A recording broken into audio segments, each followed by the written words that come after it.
Pai, perdoe-os porque eles não sabem o que fazem. A sutileza dessas palavras resume-se apenas ao meu tom de voz, porque ela, por si só, é brutalmente profunda.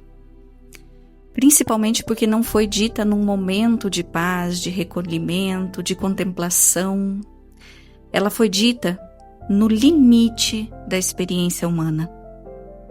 Com o corpo dilacerado, vivendo dores em níveis que a própria ciência questiona se seria possível um ser humano suportar. Exposição, humilhação, abandono, agressões sem fim, mas ainda assim consciente.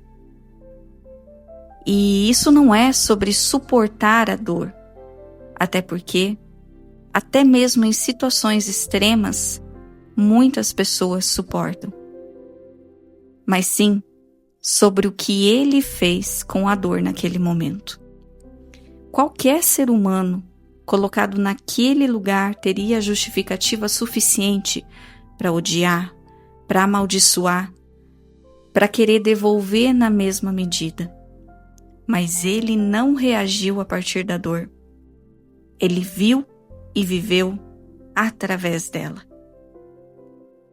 Eles não sabem o que fazem.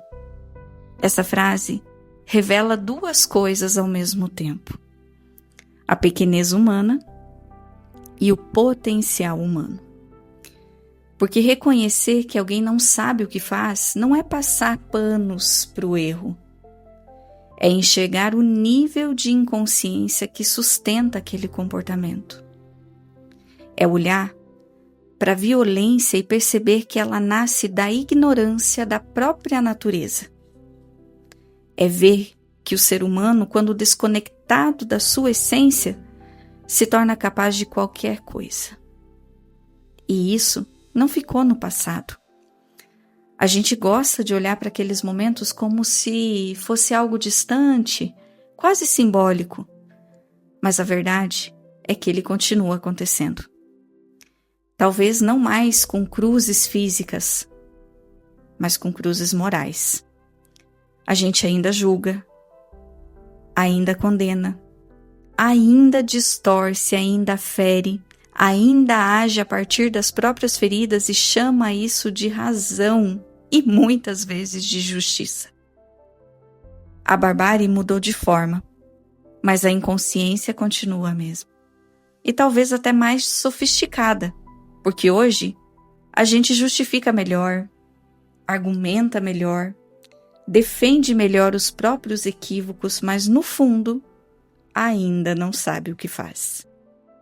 E é isso que torna essa frase tão desconcertante, porque ele não aponta só para aqueles que estavam ali naquele momento, ele aponta para todos nós.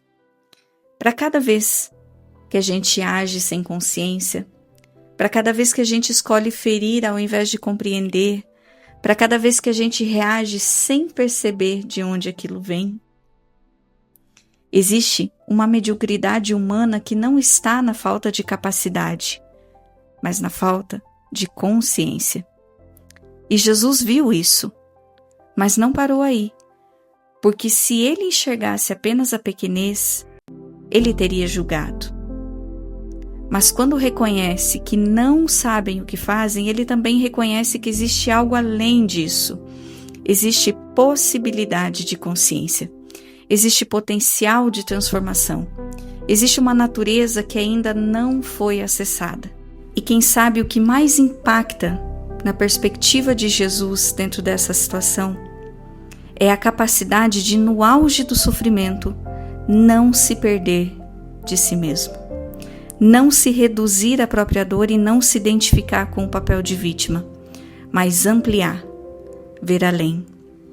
E isso nos coloca diante de uma pergunta que não é confortável. Se naquele estado ele conseguiu enxergar assim, o que justifica a nossa incapacidade de fazer o mesmo nas pequenas situações do dia a dia? A gente ainda não sabe o que faz e talvez o primeiro passo não seja tentar agir diferente, mas seja reconhecer com honestidade, porque é a partir desse reconhecimento que a consciência começa. E quem sabe, a gente finalmente comece a sair da nossa própria cruz interna, que não é feita de madeira, mas de inconsciência.